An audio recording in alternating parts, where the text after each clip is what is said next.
Hello and welcome, आपका स्वागत है फिर से एक नई वीडियो में। इस वीडियो में हम पढ़ने वाले हैं क्लास 12 बिजनेस स्टडीज का chapter 1 nature and significance of management. तो देखो, क्लास 12 के अंदर ना हम बिजनेस स्टडीज में अप्रोक्सीमेटली 6 चैप्टर्स ऐसे पढ़ेंगे जिनके अंदर हम देखेंगे कि अगर हमारी ऑर्गेनाइजेशन है, अगर हमें इसको मैनेज करना है, अगर हमें इसके अंदर मैनेजमेंट लाना है तो वो हम कैसे ला सकते हैं। लेकिन सबसे पहले हमको पता होना चाहिए कि मैनेजमेंट का मतलब क्या होता है। तो उसके लिए ये वाला चैप्टर हमारे सिलेबस में आता है। ये हमको बताता है कि मैनेजमेंट का मतलब क्या होता है, इसके फीचर्स क्या होते हैं, इसकी इंपॉर्टेंस क्या होती है। अगर हमें ऑर्गेनाइजेशन के अंदर मैनेजमेंट को लाना है तो उसका प्रोसेस क्या होता है। बहुत सारी चीजें मैनेजमेंट के बारे में हम इस चैप्टर के अंदर जानते हैं। तो चलिए शुरू करते हैं अपने चैप्टर।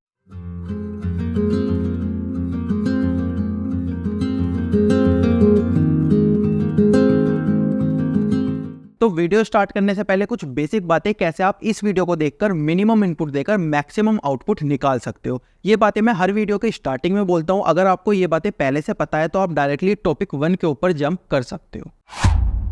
सबसे पहली बात, कभी कभी चैप्टर इतना बड़ा होता है कि बच्चे को पता नहीं चल पाता कि सबसे पहले उसको ये पढ़ना है, उसके बाद उसको ये पढ़ना है, उसके बाद उसको ये पढ़ना है और इस तरीके से उसको चैप्टर फिनिश करना है। तो मैंने क्या किया है ना, मैंने हर चैप्टर को छोटे छोटे टॉपिक्स में डिवाइड किया है। अभी आपको पता होगा कि सबसे पहले आपको टॉपिक 1 पढ़ना है, उसके बाद टॉपिक 2 पढ़ना है, उसके बाद टॉपिक 3 पढ़ना है और इस तरीके से आपको अपने चैप्टर को फिनिश करना है। सेम इसी तरीके से मैंने यूट्यूब वीडियो के अंदर भी चैप्टर बना दिए हैं जिससे कि आप डायरेक्टली किसी भी टॉपिक के ऊपर जंप कर सकते हो। दूसरी बात, अभी आपको किसी भी चैप्टर को पढ़ने के लिए वीडियो का पार्ट 1, पार्ट 2, पार्ट 3 ढूंढने की जरूरत नहीं पड़ेगी। मैंने पूरा का पूरा चैप्टर सिर्फ और सिर्फ एक वीडियो में कवर किया है। तीसरी बात, इस वीडियो के अंदर जो भी आप पढ़ोगे उसके नोट्स बनाने की जरूरत आपको नहीं है। वो सारे के सारे नोट्स आपको हमारे टेलीग्राम चैनल पे मिल जाएंगे, जिसका लिंक आपको डिस्क्रिप्शन में मिल जाएगा, वहां से आप डाउनलोड कर सकते हो। फोर्थ थिंग, अगर आप कोई सा भी चैप्टर हमारे नोट्स में से पढ़ते हो और आप कोई सा भी कॉन्सेप्ट करते हुए, कोई सा भी क्वेश्चन करते हुए कहीं पे अटक जाते हो, तो उस कॉन्सेप्ट के और उस क्वेश्चन के राइट हैंड साइड में आपको एक क्लिक हियर नाम का आइकन दिखेगा। अगर आप उस पर क्लिक करते हो तो आप उस यूट्यूब की वीडियो के उस पार्ट में पहुंच जाओगे जहां पे मैंने वो वाला कॉन्सेप्ट या फिर वो वाला क्वेश्चन पढ़ाया होगा। तो आप डायरेक्टली वहां से अपने डाउट क्लियर कर सकते हो। और लास्ट चीज, बच्चे मुझसे कई बार पूछते हैं कि अगर वो इस वीडियो के सारे कॉन्सेप्ट, सारे क्वेश्चंस कर लेते हैं तो उसके अलावा भी और कुछ करने की उनको जरूरत पड़ेगी। तो अगर आप इस वीडियो के सारे कॉन्सेप्ट और क्वेश्चन सही से कर लेते हो तो आपको कुछ और करने की बिल्कुल भी जरूरत नहीं पड़ेगी। आप एग्जाम के अंदर 100 आउट ऑफ 100 मार्क्स ला सकते हो। अब शुरू करते हैं अपने चैप्टर को। तो टॉपिक 1 आपका देखते हैं, कॉन्सेप्ट ऑफ मैनेजमेंट। इसके अंदर हम मैनेजमेंट का मतलब देखेंगे। देखो, मैनेजमेंट का मतलब क्या होता है। अगर हम किसी भी चीज़ों को या फिर किन्हीं भी लोगों को मैनेज करते हैं तो उसको हम क्या बोलते हैं, मैनेजमेंट बोलते हैं। मैनेजमेंट दो टाइप का होता है। एक होता है जनरल मैनेजमेंट और दूसरा होता है बिजनेस मैनेजमेंट। अब जनरल मैनेजमेंट कौन सा होता है और बिजनेस मैनेजमेंट कौन सा होता है। देखो, जो भी चीजें अगर हम बिजनेस के अंदर मैनेज कर रहे हैं तो उसको हम बोलेंगे बिजनेस मैनेजमेंट, और उसके अलावा जो भी बच गया उसको हम बोलेंगे जनरल मैनेजमेंट। तो अभी हमें इस चैप्टर के अंदर पूरी क्लास 12 के अंदर क्या पढ़ना है, हमको पूरी क्लास 12 के अंदर बिजनेस मैनेजमेंट पढ़ना है। बिजनेस के पॉइंट ऑफ व्यू से मैनेजमेंट को पढ़ना है। हमें जनरल मैनेजमेंट से कुछ मतलब नहीं है, हमें इसको नहीं पढ़ना। अब देख लेते हैं मैनेजमेंट की डेफिनेशन क्या होती है। मैनेजमेंट की डेफिनेशन बेसिकली 3 पार्ट्स में डिवाइड होती है। सबसे पहले, management is a process of planning, organising, staffing, directing and controlling the resources of an enterprises effectively and efficiently for the achieving of organisational goal. सबसे पहले पहला पार्ट देखते हैं कि पहली डेफिनेशन का पहला पार्ट क्या है। मैनेजमेंट एक प्रोसेस होता है। मैनेजमेंट क्या होता है, एक प्रोसेस होता है।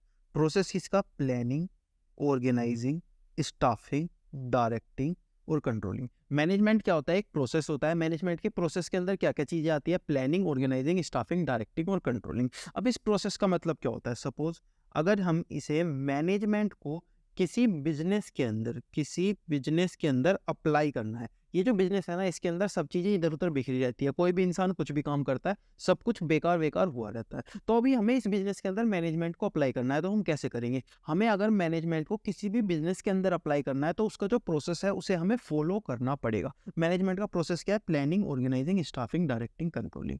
तो सबसे पहली लाइन हमें डेफिनेशन के अंदर क्या देखने को मिलती है, management is a process of management is a process of planning, organising, staffing, directing and controlling the resources. अभी ये प्लानिंग, ऑर्गेनाइजिंग, स्टाफिंग और डायरेक्टिंग क्या होता है, देखो अभी थोड़ी देर बाद हम जाके इस चैप्टर में भी पढ़ेंगे प्लानिंग, ऑर्गेनाइजिंग, स्टाफिंग, डायरेक्टिंग का मतलब क्या होता है, और फ्यूचर में आपको चैप्टर 4 से लेकर चैप्टर 8 तक planning, organising, staffing, directing, controlling का एक एक पर्टिकुलर चैप्टर मिलेगा। तो वहाँ पे आप इसका मीनिंग और अच्छे से संभालोगे, समझोगे। अभी के लिए हम क्या समझेंगे, अभी के लिए हम सिर्फ ये समझेंगे कि जो मैनेजमेंट है उसके अंदर एक प्रोसेस होता है, प्रोसेस के अंदर 5 पार्ट होते हैं, planning, organising, staffing, directing and controlling. अब देखते हैं दूसरा पार्ट क्या होता है मैनेजमेंट की डेफिनेशन का। एक होता है इफेक्टिवली,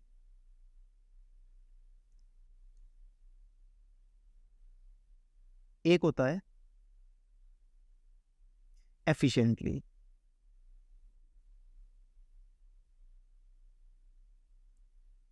तो ये इफेक्टिवली का मतलब क्या होता है और एफिशिएंसी का मतलब क्या होता है। इफेक्टिवली का मतलब होता है किसी भी काम को ऑन टाइम पूरा करना। ऑन टाइम यानी कि एग्जाम्पल से समझते हैं, सपोज हमें ऑर्डर मिला, हमें 1000 यूनिट्स बना के भेजनी थी। कितने दिन में बनानी थी, 10 डेज में बनानी थी। अगर हम इसको 10 डेज में बना लेते हैं तो क्या हम एफिशिएंट हैं। इसका मतलब हम जो काम कर रहे हैं उसे टाइम पे पूरा कर रहे हैं। हाँ बिल्कुल टाइम पे पूरा कर रहे हैं। क्यों? क्योंकि हमें 10 दिन में बनानी थी, हमने 10 दिन के अंदर बना दी। अब सपोज हमने 9 डेज के अंदर बना दी, तो क्या अभी भी हम इफेक्टिव हैं? हाँ ऑफ कोर्स अभी भी हम इफेक्टिव है, क्योंकि हमें 10 में बनानी थी, हमने 9 में बना दी। अगर हमने 11 डेज में बनाई तो अब हम इफेक्टिव हैं, अब हम इफेक्टिव नहीं है। ठीक है, अब देखते हैं एफिशिएंसी का मतलब क्या होता है। एफिशिएंसी का मतलब होता है किसी भी काम को विद मिनिमम कॉस्ट के अंदर पूरा करना। यानी कि सपोज हमें 1000 यूनिट्स बनानी थी, 10 डेज में इसको डिलीवर करना, और जो इसे बनाने की कॉस्ट आनी थी ना वो 9000 आनी थी। कितनी आनी थी? 9000। अब सपोज हमने 9000 में ये वाली जो प्रोडक्शन है वो कर दी, तो क्या हमने मिनिमम कॉस्ट के अंदर कर दी? यस। तो क्या हम एफिशिएंट हैं यहाँ पे? हमारी एफिशिएंसी कैसी है यहाँ पे? हमारी एफिशिएंसी अच्छी है, क्योंकि 9000 में करनी थी, 9000 में कर दी। 8000 में अगर हम करेंगे तो भी हमारी एफिशिएंसी अच्छी है। क्यों? अब तो और अच्छी हो गई, हमें 9000 में करनी थी, हमने 8000 में कर दी। और सपोज हम इसमें 10000 लगा देते तो क्या हमारी एफिशिएंसी अच्छी होती? नहीं, हमारी यहाँ पे एफिशिएंसी अच्छी नहीं होती। तो हमारा जो इफेक्टिव का मतलब है वो क्या हुआ? इफेक्टिव का मतलब हुआ ऑन टाइम किसी भी काम को पूरा करना, और एफिशिएंसी का मतलब क्या हुआ? विद मिनिमम कॉस्ट किसी भी काम को पूरा करना। फिर से डेफिनेशन देख लेते हैं। Management is the process of planning, organizing, staffing, directing and controlling the resources of an enterprise effectively and efficiently for achieving organizational goal। for achieving organizational goal का मतलब क्या है? देखो, हम मैनेजमेंट करने के लिए कितनी मेहनत करेंगे? सबसे पहले प्रोसेस फॉलो करेंगे, उसके बाद उसे टाइम पे पूरा करेंगे, कम से कम कॉस्ट पे पूरा करेंगे। ये सब कुछ हम करेंगे क्यों? ये हम इसीलिए करेंगे जिससे कि जो हमारी ऑर्गेनाइजेशन है उसका जो गोल है वो सेटिस्फाई हो सके। उसका गोल क्या हो सकता है? उसका ऑब्जेक्टिव क्या हो सकता है? उसका गोल हो सकता है कि मुझे बहुत ज़्यादा प्रॉफिट कमाना है। उसका गोल हो सकता है कि मुझे सोसाइटी के लिए कुछ करना है। उसका गोल हो सकता है कि मुझे अपने एम्प्लॉयज़ का भी ध्यान रखना है। तो उसका गोल कुछ भी हो सकता है। हम मैनेजमेंट क्यों करेंगे? उसके गोल को अचीव करने के लिए। तो हमने क्या किया? हमने मैनेजमेंट की डेफिनेशन को 3 पार्ट में डिवाइड किया। सबसे पहला पार्ट क्या था? मैनेजमेंट एक प्रोसेस है प्लानिंग, ऑर्गेनाइजिंग, स्टाफिंग, डायरेक्टिंग और कंट्रोलिंग द रिसोर्सेज का ऑफ एन एंटरप्राइज इफेक्टिवली और एफिशिएंटली। यानी कि टाइम पे हमें काम को पूरा करना है और कम से कम कॉस्ट के अंदर हमें उसे पूरा करना है फॉर अचीविंग द ऑर्गेनाइजेशनल गोल, जिससे हम क्या कर सके? ऑर्गेनाइजेशन का गोल अचीव कर सके। तो ये क्या हो गई? ये हो गई मैनेजमेंट की डेफिनेशन। अब देखते हैं कि इफेक्टिवनेस और एफिशिएंसी का मतलब क्या होता है। इफेक्टिवनेस का मतलब होता है किसी भी काम को ऑन टाइम पूरा करना, किसी भी काम को ऑन टाइम पूरा करना, अभी हमने देखा। एफिशिएंसी का मतलब क्या होता है? किसी भी काम को मिनिमम कॉस्ट के अंदर पूरा करना, मतलब कि कम से कम कॉस्ट के अंदर पूरा करना। अब इनकी मीनिंग देखते हैं। राइट थिंग, सही तरीके से करेंगे जब तो हम क्या कर पाएंगे? टाइम पे पूरा कर पाएंगे। राइट वे, एफिशिएंसी का मतलब सही तरीके से काम करना। अगर इसमें टाइम ज़्यादा लग जाएगा हमें मतलब नहीं है, टाइम कम लगेगा उससे भी हमें मतलब नहीं है। हमें क्या मतलब है? जो कॉस्ट है वो कम से कम होनी चाहिए। इन दोनों का एम क्या होता है? ये जो इफेक्टिवनेस है ना, इसका एंड रिजल्ट एम होता है, मतलब कि जो हमारा काम है वो क्या हो जाना चाहिए? टाइम पे पूरा हो जाना चाहिए। कॉस्ट ज़्यादा लग रही है कोई फर्क नहीं पड़ता, कम लग रही है कोई फर्क नहीं पड़ता, टाइम पे हमें उसे पूरा करना है। और एफिशिएंसी के अंदर क्या होता है? मिनिमम कॉस्ट लगनी चाहिए, मतलब कि हमारा जो काम है उसकी जो कॉस्ट है वो कम से कम होनी चाहिए। हमें उससे मतलब नहीं है कि टाइम ज़्यादा लग रहा है, टाइम कम लग रहा है। एफिशिएंसी का मतलब क्या है? कॉस्ट जो होनी चाहिए वो मिनिमम होनी चाहिए। अब एक बहुत ज़्यादा कॉमन क्वेश्चन है जो कि एग्जाम के अंदर अक्सर आ जाता है कि एक फर्म है, उसको क्या फॉलो करना चाहिए, उसको इफेक्टिव होना चाहिए, यानी कि अपने काम को टाइम पे पूरा करना चाहिए, या एफिशिएंट होना चाहिए, यानी कि अपने काम को मिनिमम कॉस्ट के अंदर पूरा करना चाहिए। सपोज अगर वो 100% इफेक्टिव है, यानी कि अपने काम को वो क्या कर रही है, टाइम पे पूरा कर रही है, तो ऐसा हो सकता है कि उसकी कॉस्ट इतनी ज़्यादा हो जाए कि उसे प्रॉफिट ना हो। और मान लो वो 100% एफिशिएंट है, यानी कि अपना क्या कर रही है, अब मिनिमम कॉस्ट के अंदर पूरा करनी है। अब सपोज उसे कोई ऑर्डर 10 दिन में पूरा करना था, वो कॉस्ट को कम रखने के चक्कर में ऐसा हो सकता है कि यार वो ऑर्डर में ज़्यादा टाइम लगा दे, फिर कस्टमर चला जाएगा, गुस्सा हो जाएगा, अगली बार हमसे नहीं खरीदेगा, तो यहाँ पे क्या हो जाएगी, दिक्कत हो जाएगी। इसीलिए हम ये बोलते हैं जो इफेक्टिवनेस है और जो एफिशिएंसी है ना, वो हर फर्म के अंदर इक्वल होनी चाहिए। मतलब ना तो पूरा इफेक्टिव होना चाहिए, ना ही पूरा एफिशिएंट होना चाहिए। फर्म को क्या करना चाहिए, मिलजुल के बीच का रास्ता निकालना चाहिए। थोड़ा टाइम ज़्यादा लग जाए कोई बात नहीं, थोड़ी कॉस्ट ज़्यादा हो जाए कोई बात नहीं, लेकिन जो इफेक्टिवनेस है और एफिशिएंसी है वो क्या होनी चाहिए, 50% होनी चाहिए, यानी कि दोनों क्या होनी चाहिए, इक्वल होनी चाहिए। तो अगर आपसे कोई भी क्वेश्चन पूछता है, एग्जाम के अंदर क्वेश्चन आता है, फर्म के अंदर क्या होना चाहिए, बिजनेस के अंदर, ऑर्गेनाइजेशन के अंदर क्या होना चाहिए, इफेक्टिवनेस होनी चाहिए, एफिशिएंसी होनी चाहिए, तो आप क्या बोलोगे कि उसके अंदर 50% इफेक्टिवनेस, 50% एफिशिएंसी मिलजुल कर रहना चाहिए, इफेक्टिवनेस को और एफिशिएंसी को किसी भी फर्म के अंदर।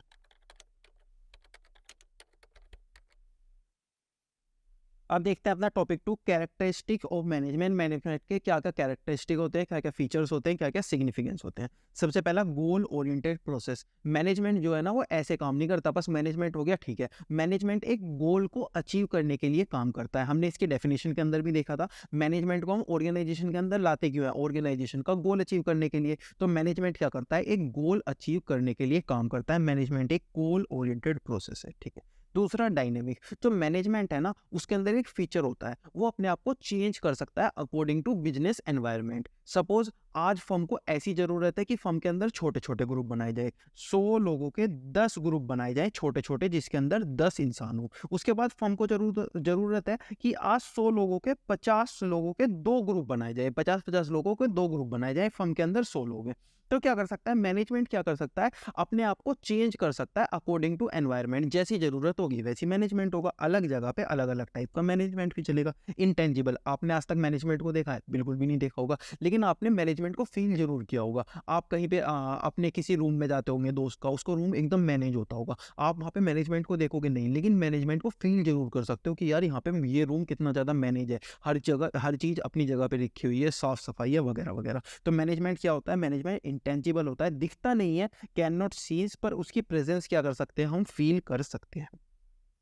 ग्रुप एक्टिविटी, मैनेजमेंट एक इंसान का काम है। सपोज एक फर्म के अंदर 10 लोग हैं, 10 में से एक तो मैनेजमेंट को फॉलो करता है, बाकी के जो 9 लोग हैं वो मैनेजमेंट को फॉलो नहीं करते। तो क्या वो फर्म अच्छा ग्रो कर पाएगी, वो फर्म अच्छे से प्रॉफिट कमा पाएगी, नहीं कमा पाएगी। तो जो मैनेजमेंट है ना, वो एक इंसान का काम नहीं है, मैनेजमेंट एक ग्रुप एक्टिविटी है, हर इंसान को करके मिलके करना पड़ेगा management. Management is all pervasive. अब इसका मतलब यूनिवर्सल भी होता है। अब देखो इसका मतलब क्या, बच्चे ना कई बार गलत मतलब समझ लेते हैं यूनिवर्सल का मतलब। यूनिवर्सल का मतलब बच्चे क्या समझते हैं, बच्चे समझते हैं कि मैनेजमेंट हर जगह है, पर ऐसे कैसे हो सकता है, आप मेरे रूम में आओ, सारा सामान इधर उधर बिखरा रहेगा, ऐसा तो पॉसिबल ही नहीं है कि मैनेजमेंट हर जगह होगा। मैनेजमेंट हर जगह होगा फिर तो बहुत ही अच्छी बात है, तो मैनेजमेंट हर जगह नहीं होता, ये असलियत नहीं है। तो इस पॉइंट का मतलब क्या है, ऑल परवेसिव। यूनिवर्सल का मतलब क्या है, इसका मतलब है मैनेजमेंट जहां पर भी हम अप्लाई करेंगे सेम तरीके से अप्लाई करेंगे। कैसे, अगर हमें मैनेजमेंट को कहीं भी अप्लाई करना है, हमने एक प्रोसेस पढ़ा था, planning, organising, staffing, directing, controlling. तो अगर हमें इंडिया के अंदर मैनेजमेंट को अप्लाई करना है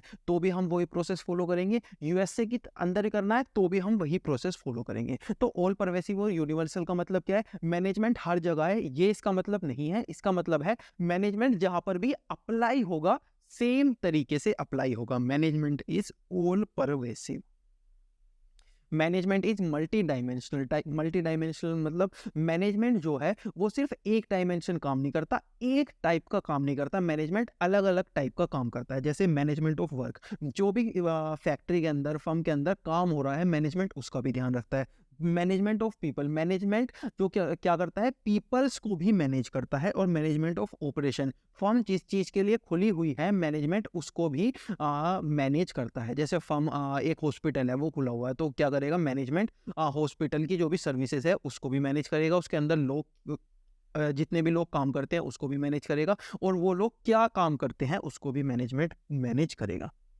मैनेजमेंट क्या है, एक कॉन्टिन्यूअस प्रोसेस। सपोज आपने एक गोल सेट किया, आपने ये मैनेजमेंट लगाया, इस गोल को अचीव कर लिया। उसके बाद आप बैठ जाओगे, ठीक है भाई ठीक है, हमने तो एक गोल अचीव कर लिया। नहीं, आप क्या करोगे, दूसरा गोल सेट करोगे, उसके बाद फिर से मैनेजमेंट लगाओगे, फिर उस गोल को अचीव करोगे, फिर क्या करोगे, फिर से मैनेजमेंट लगाओगे, फिर एक नया गोल अचीव करोगे, फिर मैनेजमेंट लगाओगे, फिर एक नया गोल अचीव करोगे। तो ये कंटिन्यूअस प्रोसेस है, ये चलता रहेगा। आप मैनेजमेंट लगाओगे, गोल अचीव होगा, फिर मैनेजमेंट लगाओगे, फिर गोल अचीव होगा। तो मैनेजमेंट कभी भी नहीं रुकेगा, मैनेजमेंट चलता रहेगा। इसका हम एक ग्राफ भी बनाते हैं। मैनेजमेंट का प्रोसेस क्या होता है, प्लानिंग, उसके बाद क्या आता है ऑर्गेनाइजिंग, उसके बाद क्या आता है स्टाफिंग, उसके बाद क्या आता है डायरेक्टिंग, उसके बाद क्या आता है कंट्रोलिंग, और इसके बाद क्या आता है, इसके बाद दोबारा से प्लानिंग आता है। फिर उसके लूप में ये चलता रहता है, planning, organising, staffing, directing, controlling, planning, organising, staffing, directing, controlling, planning, organising, चलता रहेगा चलता रहेगा। तो मैनेजमेंट क्या है, मैनेजमेंट एक कॉन्टिन्यूअस प्रोसेस है।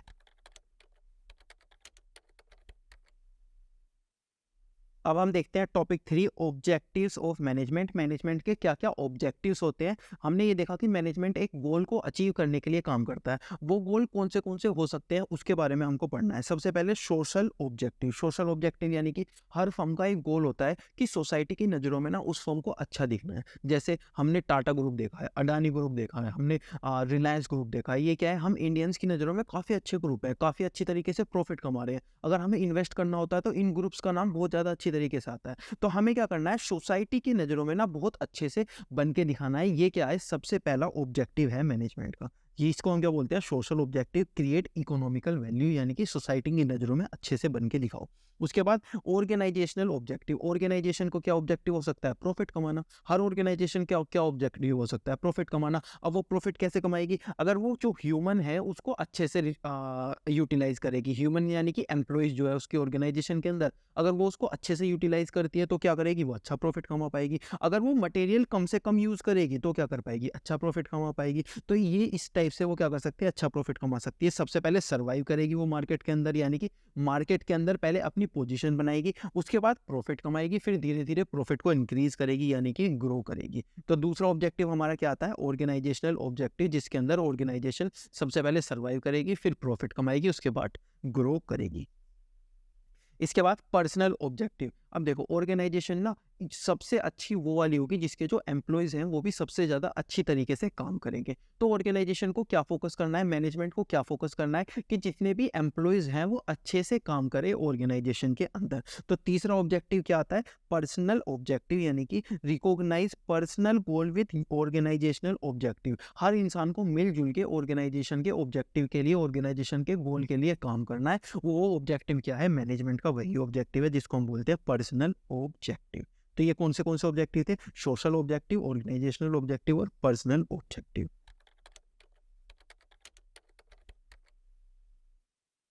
अभी देखते हैं topic 4, importance of management. Management क्यों जरूरी है, हर ऑर्गेनाइजेशन के अंदर मैनेजमेंट क्यों जरूरी है।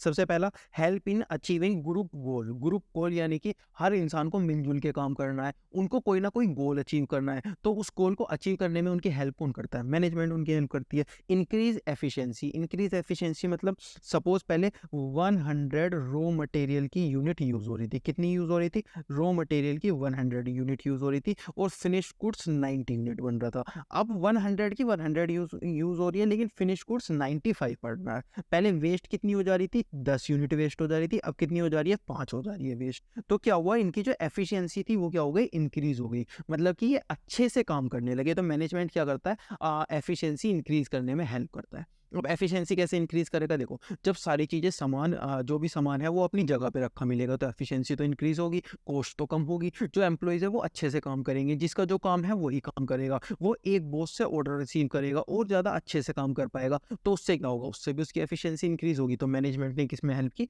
एफिशिएंसी को इंक्रीज करने में हेल्प की। Create a dynamic organisation. अब हमने ये देखा है कि मैनेजमेंट एक डायनेमिक है, मतलब कि मैनेजमेंट अपने आप को एनवायरनमेंट के अकॉर्डिंगली चेंज करता रहता है। तो अब मैनेजमेंट अपने आप को चेंज करता रहता है, इसका मतलब ऑर्गेनाइजेशन के अंदर भी अपने आप चेंज होते रहते हैं अकॉर्डिंग टू एनवायरनमेंट। तो मैनेजमेंट क्या हेल्प करता है, ऑर्गेनाइजेशन को एनवायरनमेंट के अकॉर्डिंगली चेंज करने में भी क्या करता है, हेल्प करता है। क्रिएट अ डायनेमिक ऑर्गेनाइजेशन, यानी कि ऑर्गेनाइजेशन को डायनेमिक बना देता है, वो वाली ऑर्गेनाइजेशन बना देता है जो कि एनवायरनमेंट के हिसाब से अपने आप को चेंज करती रहेगी। Help in achieving personal objective. देखो हर जो इंडिविजुअल वहाँ पे काम कर रहा है, जो भी एम्प्लॉय काम कर रहे हैं, उन सबका एक पर्सनल गोल होता है। किसी का मैनेजर बनना गोल होगा, किसी का बिजनेस स्टार्ट करना गोल होगा, किसी का अच्छी सैलरी लेना गोल होगा, सबका अपना-अपना गोल होगा। लेकिन ऐसा ना हो जाए कि हर कोई अपने लिए काम कर रहा है, ऑर्गेनाइजेशन के गोल को भूल गया, हर कोई अपने लिए काम कर रहा है, तो ऐसा नहीं होना चाहिए। तो वहाँ पे क्या करता है, मैनेजमेंट आता है, मैनेजमेंट बोलता है कि जो ऑर्गेनाइजेशन है ना, ऑर्गेनाइजेशन का जो कॉमन गोल है, इंडिविजुअल के पर्सनल गोल को भुला के हम ऑर्गेनाइजेशन के गोल के लिए हर इंसान को बोलेंगे कि तुम्हें ऑर्गेनाइजेशन के गोल के लिए काम करना है, जिससे कि तुम्हारा खुद का गोल भी अचीव हो जाएगा और हमारी जो ऑर्गेनाइजेशन है उसका गोल भी अचीव हो जाएगा। मैनेजमेंट इस चीज़ में भी हमारी हेल्प करता है। Management help in development of society. अब देखो मैनेजमेंट का ऑब्जेक्टिव क्या होता है, सोशल ऑब्जेक्टिव होता है, तो मैनेजमेंट किस में हमारी हेल्प कर देता है, सोसाइटी को डेवलप करने में भी हमारी हेल्प कर देता है। तो ये कहते हैं मैनेजमेंट के इंपॉर्टेंस थे। Management help in achieving group goal, increase efficiency, create a dynamic organization, help in achieving personal objective, help in the development of society.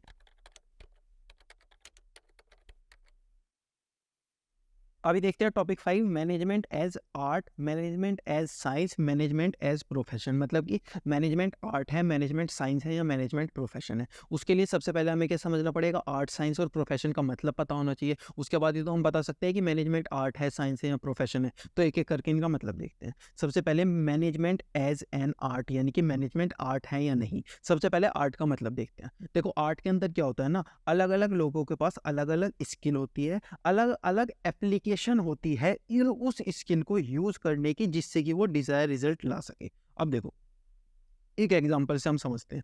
Suppose एक व्यू है सामने, ठीक है, यहाँ पे एक व्यू है और यहाँ पे 10 लोग बैठे हुए हैं, यानी कि 10 आर्टिस्ट बैठे हुए, पेंटर बैठे हुए हैं। अब इन 10 के 10 लोगों को क्या करना है ना, ये जो व्यू है इसकी फोटो बनानी है, हाथ से इसकी फोटो बनानी है, इसकी पेंटिंग करनी है। तो हर इंसान के पास स्किल है, लेकिन हर इंसान जो भी पेंटिंग बनाएगा क्या वो सेम होगी, हर इंसान की पेंटिंग सेम होगी? नहीं, हर कोई अलग अलग टाइप से पेंटिंग बनाएगा। तो आर्ट के अंदर क्या होता है, हर इंसान के पास स्किल होती है, हर इंसान के पास नॉलेज होती है, लेकिन उस स्किल और नॉलेज को अप्लाई करने का हर एक का अपना तरीका होता है। हर एक की आर्ट एक जैसी नहीं दिखेगी, हर एक की आर्ट अलग अलग दिखेगी। क्यों? क्योंकि वो अपनी पर्सनल स्किल्स को, अपनी पर्सनल नॉलेज को क्या कर रहा है, अलग अलग टाइप से अप्लाई कर रहा है। तो इसको क्या बोलते हैं, हम इसको आर्ट बोलते हैं। आर्ट के फीचर्स क्या क्या होते हैं, पर्सनलाइज्ड एप्लीकेशन, यानी कि हर कोई अपनी नॉलेज को क्या करेगा, अपने हिसाब से अप्लाई करेगा। इसके बाद based on practice and creativity. अब देखो जो आर्ट होती है ना, सपोज एक आर्टिस्ट है जिसे आर्टिस्ट बने हुए 1 साल हुआ है, एक आर्टिस्ट है जिसे आर्टिस्ट बने हुए 30 ईयर्स हो गए, तो कौन सा अच्छा होगा? ऑफ कोर्स 30 वाला। क्यों? क्योंकि उसने इतनी बार आर्ट बना ली होगी कि अब उसको इतनी ज़्यादा प्रैक्टिस हो गई कि उसकी आर्ट क्या हो गई, बहुत ज़्यादा अच्छी हो गई। तो आर्ट कैसे इम्प्रूव होती है, वो प्रैक्टिस के बेस पे इम्प्रूव होती है, एक्सपीरियंस के बेस पे इम्प्रूव होती है। तो आर्ट के अंदर क्या होता है, जितनी ज़्यादा प्रैक्टिस करोगे उतनी अच्छी आपकी आर्ट होती चली जाएगी। उसके बाद एग्जिस्टेंस ऑफ थियोरेटिकल नॉलेज। अब आर्ट आप डायरेक्टली नहीं बना सकते, आपको थोड़ी सी नॉलेज होनी चाहिए कि आर्ट कैसे बनती है। तो ये 3 क्या है, ये 3 फीचर्स है आर्ट के। अब हम देखते हैं कि अगर ये तीनों फीचर्स मैनेजमेंट के भी होंगे, मतलब कि अगर मैनेजमेंट के भी सेम फीचर होंगे तो मैनेजमेंट तो आर्ट हो जाएगा। तो अब देखते हैं मैनेजमेंट के भी सेम फीचर है या नहीं। देखो पर्सनलाइज्ड एप्लीकेशन, हर कोई आर्ट को अपने हिसाब से अप्लाई करता है, ऐसे ही मैनेजमेंट को भी हर कोई अपने हिसाब से अप्लाई करता है। हमने एक क्वेश्चन देखा था एप्पल लिमिटेड और सैमसंग लिमिटेड, यानी कि जो एप्पल है वो भी आर्ट को अपने हिसाब से अप्लाई कर रही थी, और जो मैनेजमेंट को अपने हिसाब से अप्लाई कर रही थी, और जो सैमसंग थी वो अपने हिसाब से अप्लाई कर रही थी। ऐसे ही आर्ट को भी अपने हिसाब से अप्लाई करते हैं, मैनेजमेंट को भी अपने हिसाब से अप्लाई करते हैं। तो ये वाला जो फीचर है ये क्या हो गया, सेटिस्फाई हो गया। ठीक है, अभी दूसरा देखते हैं, based on practice and creativity. Art क्या है, टाइम के साथ साथ जितनी आर्ट आप बनाते चले जाओगे उतना आपकी आर्ट अच्छी होती चली जाएगी। ठीक है, दूसरी चीज, मैनेजमेंट को भी जितना आप करते चले जाओगे ना उतना ज़्यादा अच्छा मैनेजमेंट आपको आता चला जाएगा। आपको पता चल जाएगा कि क्या चीज़ नहीं करनी होती, क्या चीज़ कब करनी होती है। तो जैसे आर्ट को आप अच्छा करते चले जाओगे टाइम टू टाइम, ऐसे ही मैनेजमेंट को भी आप अच्छा करते चले जाओगे, कैसे, टाइम टू टाइम। तो ये वाला फीचर भी क्या हो गया, सेटिस्फाई हो गया। ठीक है, एग्जिस्टेंस थ्योरेटिकल नॉलेज। अब थ्योरेटिकल नॉलेज तो हम सबको पता है, हम जो पढ़ रहे हैं ये क्या है, थ्योरेटिकल नॉलेज है। आर्ट की भी थ्योरेटिकल नॉलेज होती है, मैनेजमेंट की भी थ्योरेटिकल नॉलेज होती है। तो ये फीचर भी क्या हो गया, सेटिस्फाई हो गया। तो हम बोल सकते हैं कि मैनेजमेंट इज एन आर्ट, यानी कि मैनेजमेंट क्या है, एक आर्ट है। अगर हम यहाँ पे बोले तो मैनेजमेंट क्या है, मैनेजमेंट एक आर्ट है। यहाँ पे हम टिक लगा सकते हैं कि मैनेजमेंट आर्ट तो है। अब देखते हैं मैनेजमेंट साइंस है या नहीं, अब फिर देखेंगे मैनेजमेंट प्रोफेशन है या नहीं। सबसे पहले देखते हैं मैनेजमेंट साइंस है या नहीं। ठीक है, अब सबसे पहले देखते हैं साइंस का मतलब क्या होता है। साइंस के अंदर क्या होता है ना, सिस्टमेटाइज बॉडी ऑफ नॉलेज होती है। जैसे आर्ट के अंदर नॉलेज होती थी, ऐसे ही साइंस के अंदर भी कुछ नॉलेज होती है, ठीक है। वो नॉलेज किस चीज की होती है, explain certain general truth and operations of general law. अब साइंस के अंदर आप प्रैक्टिकली देखो क्या एक्सप्लेन होता है। अगर जो सेब है, एप्पल है, वो नीचे गिरेगा तो ऊपर क्यों नहीं जाएगा, नीचे जाएगा, क्यों, ग्रेविटी। तो ये क्या है, एक जनरल ट्रूथ है, एक जनरल लॉ है। तो साइंस क्या होता है, साइंस के अंदर नॉलेज होती है आर्ट की तरह, लेकिन आर्ट क्या करता था, हर कोई इंसान अपने हिसाब से अप्लाई करता था। साइंस के अंदर ऐसा नहीं है, साइंस जैसी अप्लाई होती है वैसे ही होगी, चाहे उसे मैं अप्लाई करो चाहे आप अप्लाई करो। अगर मैं इस पेन को नीचे छोड़ूंगा ये नीचे गिरेगा, अगर आप ऊपर से नीचे छोड़ोगे तो भी नीचे गिरेगा। तो आर्ट के अंदर क्या थी, नॉलेज को हर कोई अपने हिसाब से अप्लाई कर रहा था। साइंस के अंदर नॉलेज अपने हिसाब से अप्लाई नहीं होती, हमेशा सेम अप्लाई होती है। अगर साइंस के अंदर ये सीनरी है और यहाँ 10 आर्टिस्ट बैठे हैं, उनको बोला गया है कि ये सीन बनाओ, तो साइंस के अंदर अगर वो है तो साइंस के अंदर ये सेम सीन वो बनाएंगे। सपोज किसी भी तरीके से बनाएंगे, वो हमारा मैटर नहीं है, सेम सीन बनाएंगे। अगर 10 के 10 लोगों से बोला गया है कि इस पेन को ऊपर से नीचे छोड़ो, तो क्या करेंगे, 10 के 10 लोग ऊपर से नीचे छोड़ेंगे, तो ये पेन नीचे ही आएगा, किसी का पेन भी ऊपर नहीं जाएगा। तो साइंस के अंदर नॉलेज क्या है, सब अपने अपने हिसाब से अप्लाई ना करके जो नॉलेज है वो अपने हिसाब से अप्लाई होती है, मतलब कि हर इंसान के बारे में सेम अप्लाई होती है। इसके अंदर भी फीचर्स देख लेते हैं। सिस्टमेटाइज बॉडी ऑफ नॉलेज, यानी कि साइंस के अंदर भी कुछ बॉडी ऑफ नॉलेज होती है, कुछ नॉलेज होती है जो कि हमें लेनी पड़ती है। दूसरा, प्रिंसिपल बेस्ड ऑन एक्सपेरिमेंट। अब देखो ये साइंस बनी क्यों होगी, लोगों ने एक्सपेरिमेंट कर करके देखा होगा, तभी तो आज हमारे पास इतनी बड़ी साइंस है, इतनी ज़्यादा नॉलेज है साइंस के अंदर। तो साइंस डेवलप कैसी होती है, जो एक्सपेरिमेंट होता है उससे नॉलेज होती है। यूनिवर्सल वैलिडिटी, सपोज अमेरिका के अंदर आपने ये पेन उठाया, नीचे फेंका, नीचे आ गया, ठीक है। इंडिया के अंदर आप आ गए, आपने यहाँ से छोड़ा, नीचे आ गया। अब अमेरिका के अंदर भी सेम अप्लाई हो रही है, इंडिया के अंदर भी सेम अप्लाई हो रही है। इसका मतलब जो साइंस है वो यूनिवर्सल है, जहाँ पर भी अप्लाई होगी साइंस वो कैसी होगी, जहाँ पर भी अप्लाई होगी सेम तरीके से अप्लाई होगी, सेम तरीके का रिजल्ट हमको देगी, ठीक है। अभी देखते हैं कि मैनेजमेंट के अंदर इसके कौन से फीचर अप्लाई होते हैं। सिस्टमेटाइज बॉडी ऑफ नॉलेज, हमारे पास ये क्या है, सारी की सारी नॉलेज ही तो है, तो हम क्या कर रहे हैं, इस नॉलेज को पढ़ रहे हैं। तो जैसे साइंस के अंदर नॉलेज होती है, इसके अंदर भी नॉलेज होती है, ठीक है। प्रिंसिपल बेस्ड ऑन एक्सपेरिमेंट, ये जो मैनेजमेंट है ये कैसे डेवलप हुआ होगा, किसी के सपने में कोई आया उसने डेवलप कर दिया, नहीं। कैसे डेवलप हुआ होगा, ये डेवलप हुआ होगा एक्सपेरिमेंट से। तो ये वाला फीचर भी सेटिस्फाई हो जाता है, साइंस भी एक्सपेरिमेंट से डेवलप हुई है, मैनेजमेंट भी एक्सपेरिमेंट से डेवलप हुआ है। अब सपोज इंडिया की कंपनी का और अमेरिका की कंपनी का मैनेजमेंट सेम होगा, यूएसए की कंपनी का और नॉर्थ कोरिया की कंपनी का मैनेजमेंट सेम होगा, बिल्कुल भी सेम नहीं होगा, अलग अलग होगा। साइंस सेम होगी, बिल्कुल साइंस तो सेम होगी। तो साइंस सेम है लेकिन मैनेजमेंट सेम नहीं है, इसका मतलब ये वाला पॉइंट सेटिस्फाई नहीं होता। तो अब हम क्या बोलेंगे कि मैनेजमेंट के साइंस के जो 2 पॉइंट है वो तो सेटिस्फाई हो गए, एक पॉइंट सेटिस्फाई नहीं हुआ। इसीलिए हम बोल सकते हैं कि मैनेजमेंट थोड़ा सा साइंस है, पूरा साइंस नहीं है, थोड़ा सा साइंस है। तो हम क्या बोलेंगे, management is an inexact science. Science है लेकिन प्रॉपर साइंस नहीं है, थोड़ा सा साइंस है। और दूसरी चीज, अगर हम साइंस के अंदर ह्यूमंस की स्टडी करते हैं तो उसको हम क्या बोलते हैं, उसको बोलते हैं सोशल साइंस। तो हम मैनेजमेंट को साइंस बोलने की जगह सोशल साइंस बोलेंगे तो वो ज़्यादा अच्छा तरीके से हम बोल पाएंगे। तो सबसे पहला हमने क्या पढ़ा, साइंस पढ़ा। साइंस के अंदर सबके पास नॉलेज होती थी और वो नॉलेज सेम तरीके से अप्लाई होती थी। आर्ट के अंदर सबके पास नॉलेज होती थी और हर कोई अपने हिसाब से अप्लाई करता था। साइंस के अंदर हर कोई सेम नॉलेज को सेम तरीके से ही अप्लाई कर पाता था, ठीक है। इसके अंदर हमने क्या देखा, साइंस के 2 फीचर हमारे सेटिस्फाई हो रहे थे, एक सेटिस्फाई नहीं हो रहा था। इसका मतलब जो 2 फीचर सेटिस्फाई हो रहे थे उसकी वजह से हमने बोला कि साइंस है मैनेजमेंट, लेकिन मैनेजमेंट प्रॉपर साइंस भी नहीं है, क्या है, इनएग्जैक्ट साइंस है। और लास्ट में हमने क्या देखा कि लास्ट में जो मैनेजमेंट है वो ह्यूमन से रिलेटेड एक्सपेरिमेंट करता है, ह्यूमन से रिलेटेड चीज है मैनेजमेंट। तो मैनेजमेंट क्या है, एक सोशल साइंस है, ठीक है। अब लास्ट में देख लेते हैं कि मैनेजमेंट प्रोफेशन है या नहीं। मैनेजमेंट प्रोफेशन है या नहीं, सबसे पहले देखते हैं प्रोफेशन क्या होता है। प्रोफेशन का आप एग्जांपल देखो, डॉक्टर। डॉक्टर क्या होता है, डॉक्टर के पास एक स्पेसिफाइड बॉडी ऑफ नॉलेज होती है, जैसे आर्ट के अंदर भी थी और जो तुम्हारा साइंस के अंदर भी थी, और प्रोफेशन के अंदर भी क्या होती है, एक नॉलेज होती है। लेकिन जो वो नॉलेज होती है, क्या हर कोई उस नॉलेज को ले सकता है, हर कोई उस नॉलेज को ले सकता है, लेकिन हर कोई उस नॉलेज को अप्लाई कर सकता है, नहीं कर सकता। सपोज एक डॉक्टर है, 2 इंसान है, इसके पास भी नॉलेज है, इसके पास भी नॉलेज है, क्या दोनों डॉक्टर है, नहीं।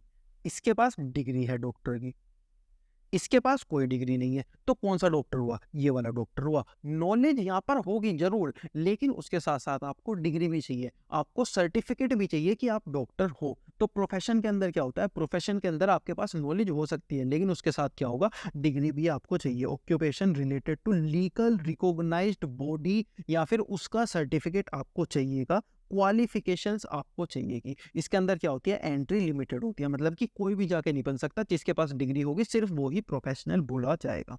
इसके फीचर्स देख लेते हैं। Well defined body of knowledge, इसके अंदर भी नॉलेज होती है, ठीक है। प्रोफेशनल एसोसिएट, यानी कि हमें प्रोफेशनल एसोसिएट से लिंक होना पड़ेगा। जैसे आपको चार्टर्ड अकाउंटेंट बनना है, आपको प्रोफेशनल बनना है, आपको किससे लिंक होना पड़ेगा? Institute of chartered accountant of India से, ठीक है। रेस्ट्रिक्टेड एंट्री, मतलब कि हर किसी की जो एंट्री है वो रेस्ट्रिक्ट होगी, कोई भी जाके डॉक्टर या सीए नहीं बन सकता। जो केवल कुछ पर्टिकुलर लोग बन पाएंगे जो कि पास होंगे उनके एग्जाम में, उनके साथ एसोसिएट हो पाएंगे। एथिकल कोड ऑफ कंडक्ट, यानी कि हर चीज को करने का एक प्रोसेस फॉलो करना पड़ता है। डॉक्टर आपको जाके एडमिट कर सकता है डायरेक्टली नहीं, उसको एक प्रोसेस फॉलो करना ही पड़ेगा, ठीक है। सर्विस मोटिव, प्रोफेशनल्स क्या करते हैं, अपनी सर्विस देते हैं, ठीक है। लेकिन डॉक्टर क्या देता है, आपको सर्विस देता है। अब देखते हैं इन पांचों में से कितने सेटिस्फाई हो पाते हैं मैनेजमेंट के अंदर। Well defined body of knowledge, हाँ ये तो सेटिस्फाई हो गया। प्रोफेशनल एसोसिएट, मैनेजमेंट का कोई प्रोफेशनल एसोसिएट होता है, कोई भी एसोसिएट नहीं होता, कोई भी मैनेजमेंट बना सकता है। डॉक्टर कोई भी नहीं बन सकता, जिसके पास डिग्री होगी वो बनेगा। मैनेजमेंट हर कोई कर सकता है, ठीक है। रेस्ट्रिक्टेड एंट्री, मतलब ये वो पॉइंट नहीं हुआ। रेस्ट्रिक्टेड एंट्री यानी कि डॉक्टर हर कोई नहीं बन सकता, जिसके पास डिग्री होगी वही बनेगा। क्या मैनेजमेंट हर कोई कर सकता है? बिल्कुल कर सकता है, कोई रेस्ट्रिक्टेड एंट्री नहीं है। तो ये वाला पॉइंट भी unsatisfy. Ethical code of conduct, यानी कि किसी भी काम को कैसे करना है उसका एक कोड ऑफ कंडक्ट होता है जो कि उन्हें फॉलो करना पड़ता है, डॉक्टर को वो फॉलो करना पड़ता है। जो मैनेजमेंट के अंदर भी कोड ऑफ कंडक्ट है, आपको जरूरी है वो फॉलो करना। आप ब्रेक करो तो रूल, उसमें आपसे कोई भी फर्क नहीं पड़ेगा, कोई भी आपसे पूछने नहीं आएगा कि ये चीज क्यों करी, ये चीज क्यों करी। आप अपनी कंपनी खोलो, उसके मैनेजमेंट के सारे रूल ब्रेक कर दो, कोई भी आपसे पूछने नहीं आएगा। तो यहाँ पे मैनेजमेंट का ये वाला पॉइंट भी सेटिस्फाई नहीं होता। प्रोफेशन के अंदर एथिकल कोड ऑफ कंडक्ट होता है, प्रोसेस होता है, उसे फॉलो करना पड़ता है। मैनेजमेंट के अंदर प्रोसेस को फॉलो करो मत करो तुम्हारी मर्जी। सर्विस मोटिव, मैनेजमेंट सर्विस देता है, नहीं प्रोफेशनल क्या देता है, सर्विस देता है। तो ये वाला पॉइंट भी अनसेटिस्फाई हो गया। तो हम ये बोल सकते हैं कि मैनेजमेंट क्या है, मैनेजमेंट प्रोफेशन नहीं है। Management is not a full flashed profession, यानी कि मैनेजमेंट प्रोफेशन नहीं है। अब हमने क्या पढ़ा था, देखो तीन चीजें हमने पढ़ी थी, फिर से एक बार रिवाइज कर लेते हैं। ये वाला पॉइंट इंपॉर्टेंट है, इससे क्वेश्चन भी आ जाते हैं। सबसे पहले हमने पढ़ा था मैनेजमेंट एज आर्ट। हमने देखा था कि आर्ट के अंदर क्या होता है। आर्ट के अंदर एक पर्टिकुलर नॉलेज होती है जिसको हर इंसान अपने हिसाब से अप्लाई करता है। तो मैनेजमेंट के अंदर भी एक पर्टिकुलर नॉलेज होती है जिसको हर इंसान अपने हिसाब से अप्लाई करता है। तो हमने क्या देखा था कि जो मैनेजमेंट है वो आर्ट था। उसके बाद हमारे पास आया था साइंस। मैनेजमेंट साइंस है या नहीं? साइंस के अंदर क्या होता है, एक पर्टिकुलर नॉलेज होती है, लेकिन हर जगह वो अपने हिसाब से अप्लाई होती है। हर इंसान अपने हिसाब से अप्लाई नहीं करेगा, जो है वो है। अगर पेन आप इंडिया के अंदर नीचे गिरोगे नीचे गिरेगा, अमेरिका के अंदर गिरोगे नीचे गिरेगा, लेकिन मैनेजमेंट के अंदर ऐसा नहीं होता। मैनेजमेंट हर जगह अपने अपने हिसाब से अप्लाई हो जाती है, यूनिवर्सल नहीं होती। तो हम ये बोल सकते हैं कि मैनेजमेंट साइंस है, लेकिन थोड़ा साइंस है, ठीक है। उसके बाद हमने प्रोफेशनल देखा। प्रोफेशनल एक बॉडी ऑफ नॉलेज चाहिए आपको, उसके साथ साथ एक सर्टिफिकेट, एक डिग्री भी आपको चाहिए जो कि आपको एक प्रोफेशनल एसोसिएट देगा। जैसे सीए को कौन डिग्री देता है? Institute of chartered accountant of India देता है, ठीक है। इसके अंदर मैनेजमेंट के साथ भी आता है, मैनेजमेंट के साथ तो ऐसा कुछ नहीं है। तो हमने ये बोला कि मैनेजमेंट प्रोफेशन नहीं हो।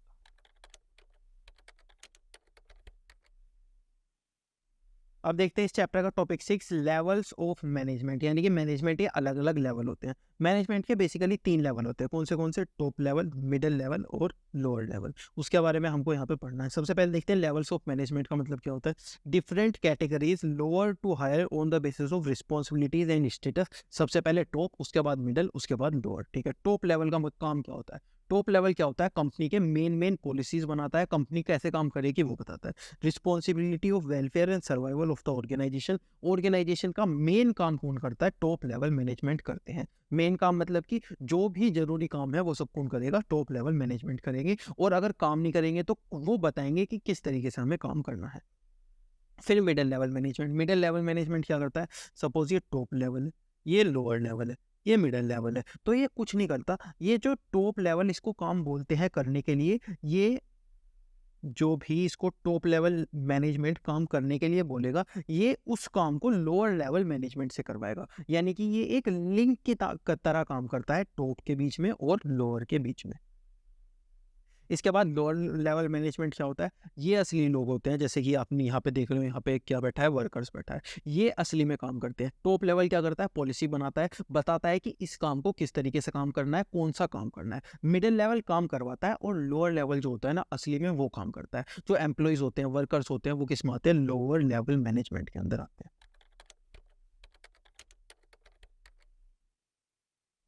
अब देखते हैं topic 7, functions of management. Management के क्या क्या फंक्शन होते हैं। देखो, सबसे पहले टॉपिक में जब हम मैनेजमेंट की डेफिनेशन पढ़ रहे थे, हमने क्या पढ़ा था, मैनेजमेंट एक प्रोसेस है। प्रोसेस के अंदर क्या आता था, planning, organising, staffing, directing, controlling. तभी मैंने आपसे बोला था कि अभी आप इसका मतलब मत समझो, सिर्फ ये समझ लो कि मैनेजमेंट का एक प्रोसेस होता है, उसके अंदर ये 5 चीज़ें आती है। हम बाद में जाके इसी चैप्टर में उन चीज़ों का मतलब समझेंगे, तो अब हमें उन चीज़ों का मतलब समझना है। सबसे पहला होता था प्लानिंग, उसके बाद ऑर्गेनाइजिंग, स्टाफिंग, डायरेक्टिंग। सबसे पहले देखते हैं प्लानिंग क्या होता था। प्लानिंग के अंदर हम क्या करते थे, प्लान बनाते थे, हमें क्या काम करना है, कब करना है, कैसे करना है, किसके साथ करना है, कितने टाइम के अंदर करना है, वो सब चीज़ का प्लान क्या करते थे हम, किसके अंदर बनाते थे, प्लानिंग के अंदर। डिसाइडिंग इन एडवांस, हम एडवांस में डिसाइड करते थे what to do, when to do, how to do, who should do it, कौन उसको करेगा। इसके बाद हमारे पास सेकंड स्टेप आता था, तो जो था ऑर्गेनाइजिंग। हमें ने जो भी प्लान बनाया है, जो भी चीज़ हमें करनी है, उस चीज़ को करने के लिए हमें क्या क्या चीज़ों की ज़रूरत होगी, वो सब हम किसके अंदर ऑर्गेनाइज करते थे, ऑर्गेनाइजिंग के अंदर। Assigning duties, grouping task, establishing authorities and allocation resources requirement. जो भी हमें रिसोर्सेज चाहिए वो किसके अंदर हम अरेंज करेंगे, हम करेंगे ऑर्गेनाइजिंग के अंदर। सपोज हमें कुछ चीज़ मैन्युफैक्चरिंग करनी है, उसके अंदर हमें फैक्ट्री चाहिए, उस चीज़ के लिए हम किसके अंदर ऑर्गेनाइज करेंगे, ऑर्गेनाइजिंग के अंदर। हमें सपोज रॉ मटेरियल चाहिए, किसके अंदर ऑर्गेनाइज करेंगे, ऑर्गेनाइजिंग के अंदर। इसके बाद तीसरा आता था स्टाफिंग। अब यार देखो, कोई भी चीज़, फर्म, ऑर्गेनाइजेशन, कंपनी बिगड़ लोगों के तो चलेगी नहीं, तो सबसे उसके बाद हमें क्या चाहिए, स्टाफिंग चाहिएगा। Finding right job for the right person, यानी कि हमें लोगों को हायर करना पड़ेगा। इसके बाद फोर्थ पॉइंट हम करेंगे डायरेक्टिंग। डायरेक्टिंग का मतलब, अब हमने लोगों को हायर कर लिया, उन्हें बताना भी तो पड़ेगा कि भाई इस काम को इस तरीके से करो। तो हम लोगों को क्या करेंगे, process of supervising, motivating, leading, communication and सब ऑर्डिनेट, यानी कि हम मैनेजर्स को बोलेंगे कि भाई इन लोगों को सिखाओ कि काम कैसे करना है, क्या काम करना है, कितनी देर में करना है, किस तरीके से करना है, वो किसके अंदर हम करेंगे, डायरेक्टिंग के अंदर। इसके बाद लास्ट में कंट्रोलिंग। कंट्रोलिंग मतलब हम सब चीज़ को ऑब्जर्व करेंगे कि काम सही चल रहा है या नहीं। अगर काम गलत चल रहा होगा, कुछ डिफिकल्टी आ रही होगी, तो हमारे जो प्लान था ना, उसे हम उसी तरीके से तोड़ेंगे, मरोड़ेंगे, उस चीज़ को ठीक करेंगे। वो सब हम किसके अंदर करेंगे, कंट्रोलिंग के अंदर। फिर से एक बार इन सारी चीज़ों को देख लेते हैं। प्लानिंग, प्लानिंग का मतलब सबसे पहले हम प्लान बनाएंगे। ऑर्गेनाइजिंग, ऑर्गेनाइजिंग का मतलब जो भी हमें गोल अचीव करना है, उसके लिए जिन भी चीज़ों की ज़रूरत होगी उसे हम ऑर्गेनाइज करेंगे ऑर्गेनाइजिंग के अंदर। तीसरी चीज़ हमने पढ़ी स्टाफिंग। अब हम कोई भी ऑर्गेनाइजेशन, कोई भी कंपनी बिगर एम्प्लॉयज़ के तो चलेगी नहीं, तो उसके लिए हमें क्या चाहिए, स्टाफिंग चाहिए। कि फिर डायरेक्टिंग, लोगों को बताना भी तो पड़ेगा कौन सा काम किस तरीके से करो, डायरेक्टिंग के अंदर हम वो करेंगे। फिर लास्ट में क्या आएगा, कंट्रोलिंग। हम अब देखेंगे कि काम सही चल रहा है या नहीं चल रहा। सही नहीं चल रहा होगा, प्लान के अकॉर्डिंग नहीं चल रहा होगा, तो हम क्या करेंगे, उस काम को सही करेंगे। वो किसके अंदर हम करते हैं, कंट्रोलिंग के अंदर। इसका एक भी क्वेश्चन हमें यहाँ पे अभी नहीं करना, इसका क्वेश्चन हम करेंगे जब इसके पर्टिकुलर चैप्टर पढ़ेंगे ना, तो वहाँ पे बहुत सारे क्वेश्चन हम इससे रिलेटेड करेंगे।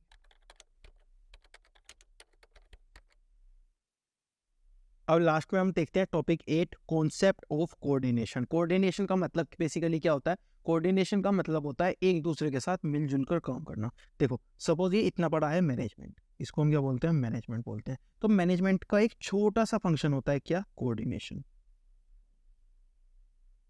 कोऑर्डिनेशन का मतलब क्या, मिलजुल कर काम करना। तो उस चीज़ का हमें देखना है कि इसका मतलब क्या होता है, मतलब होता है मिलजुल के काम करना। डेफिनेशन क्या होती है, नेचर, फीचर्स क्या होते हैं। सबसे पहले देखते हैं meaning of coordination. Coordination is a process, coordination एक प्रोसेस होता है by a manager synchronise the activities of different departments.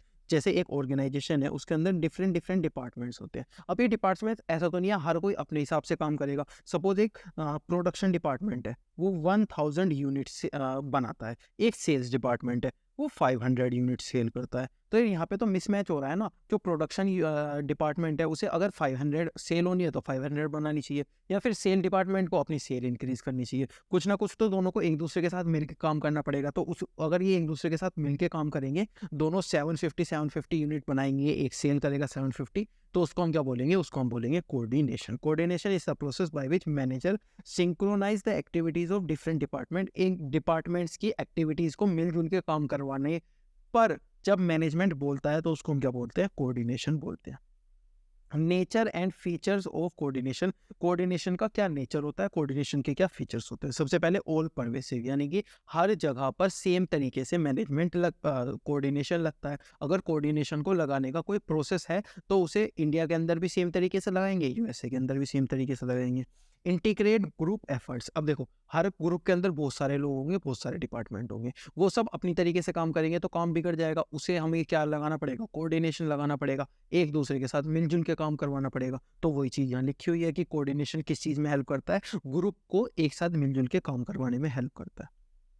Continuous process, management एक कॉन्टिन्यूअस प्रोसेस है, कोऑर्डिनेशन मैनेजमेंट का प्रोसेस है। तो कोऑर्डिनेशन भी क्या हुआ, एक कॉन्टिन्यूअस प्रोसेस हुआ। Management continuous process, coordination management का प्रोसेस, तो कोऑर्डिनेशन भी एक कॉन्टिन्यूअस प्रोसेस। इसके बाद ensures unity of action, unity of action यानी कि हर कोई जो काम कर रहा है वो एक डायरेक्शन में काम करना चाहिए। जैसा कि हमने देखा था, प्रोडक्शन डिपार्टमेंट अगर 500 यूनिट बना रहा है तो सेल्स डिपार्टमेंट को 500 यूनिट सेल करनी चाहिए, यानी कि एक दूसरे के साथ मिलजुल के काम करना चाहिए। रिस्पॉन्सिबिलिटी ऑफ ऑल मैनेजर्स, अगर मान लो प्रोडक्शन डिपार्टमेंट बोल रहा है हाँ भाई मैं सही तरीके से काम करूँगा, मिलजुल के काम करूँगा, सेल्स डिपार्टमेंट बोल रहा है भाई मैं तो अकेला काम करूँगा, मेरे को नहीं किसी की सुननी, मैं अपने हिसाब से काम करूँगा, काम चल पाएगा, कोऑर्डिनेशन हो पाएगा? नहीं, कोऑर्डिनेशन हर इंसान को करना पड़ेगा, हर मैनेजर को, हर डिपार्टमेंट को करना पड़ेगा। डेलिब्रेट फंक्शन, यानी कि डेलिब्रेट का मतलब क्या होता है, कोई चीज़ अप्लाई करनी पड़ती है, खुद से नहीं हो जाती, तो कोऑर्डिनेशन भी हमें अप्लाई करना पड़ता है, खुद से नहीं हो जाता। तो कोऑर्डिनेशन क्या है, एक डेलिब्रेट फंक्शन है।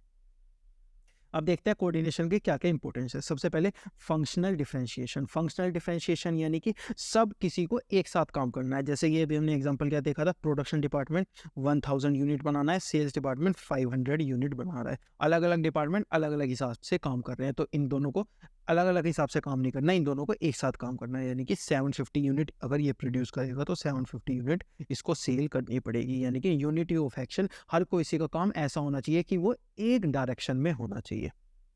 ग्रोथ इन साइज, अब देखो जब साइज के अंदर ग्रो हो जाएगा, कोई भी ऑर्गेनाइजेशन ग्रो हो जाएगी। अभी 5 लोग काम करते हैं किसी ऑर्गेनाइजेशन में, बहुत आराम से मैनेज कर सकूँगा, 100 हो जाएंगे, कल को 1000 लोग हो जाएंगे, उनको मैनेज कैसे करूँगा? उनके लिए तो और ज़्यादा अच्छी तरीके से कोऑर्डिनेशन चाहिए ना। तो जब साइज के अंदर ग्रोथ हो जाती है किसी भी ऑर्गेनाइजेशन की, तो जो कोऑर्डिनेशन है वो क्या हो जाता है, इंपॉर्टेंट हो जाता है। स्पेशलाइजेशन, सपोज ये प्रोडक्शन डिपार्टमेंट है, ये सेल्स डिपार्टमेंट है, ठीक है, इसका एक हेड है, इसका एक हेड है, ये किसका हेड है, प्रोडक्शन डिपार्टमेंट का, ये किसका हेड है, सेल डिपार्टमेंट का। अब जो प्रोडक्शन डिपार्टमेंट का हेड है ना, वो अपने आप को बहुत बड़ा आदमी मानता है, वो बोलता है यार मैं तो स्पेशलिस्ट हूँ, किसी की नहीं सुनूंगा। ऐसे ही सेल्स डिपार्टमेंट का हेड है, वो भी अपने आप को बहुत बड़ा आदमी मानता है, वो भी किसी की नहीं सुनता। तो ये दोनों क्या बोलते हैं कि यार हम स्पेशलिस्ट हैं, हम क्यों सुने, हम एक दूसरे की क्यों सुने, हम तो स्पेशलिस्ट हैं, मैं खुद स्पेशलिस्ट हूँ, मैं इसकी क्यों सुनूँ। ये भी बोलता है कि मैं खुद स्पेशलिस्ट हूँ, मैं इसकी क्यों सुनूँ। तो स्पेशलिस्ट जो होते हैं ना, उनकी ईगो क्लैश होती रहती है, तो उनकी ईगो क्लैश ना हो इसके लिए हम क्या करते हैं, कोऑर्डिनेशन करते हैं। उन दोनों को बोलते हैं कि मिलजुल के काम करो, ना तुम इसकी सुनो, ना तुम इसकी सुनो, ना तुम इसे सुनो, ना तुम इसे सुनो,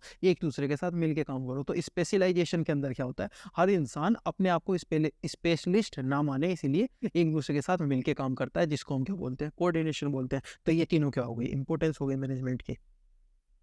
coordination is an essence of management, management को अप्लाई करने के लिए ऑर्गेनाइजेशन के अंदर कोऑर्डिनेशन एक बहुत बड़ा पार्ट प्ले करता है। कोऑर्डिनेशन बहुत ज़्यादा इंपॉर्टेंट होता है, किसके लिए, मैनेजमेंट के लिए। कैसे देखते हैं, सबसे पहले मैनेजमेंट का प्रोसेस क्या आता है, प्लानिंग। प्लानिंग के अंदर हमें कोऑर्डिनेशन चाहिए, जो लोग प्लान कर रहे हैं उन्हें एक दूसरे के साथ मिलजुल के काम करना पड़ेगा ना। सपोज प्रोडक्शन डिपार्टमेंट का हेड बैठा हुआ है वहाँ पे, वो बोल रहा है मैं 1000 यूनिट बनाऊंगा, वहीं पे सेल्स डिपार्टमेंट का बैठा हुआ है, वो बोल रहा है मैं तो 500 सेल करूंगा, मुझे उससे मतलब नहीं है, ज़्यादा बना, कम बना, मैं 500 सेल करूंगा।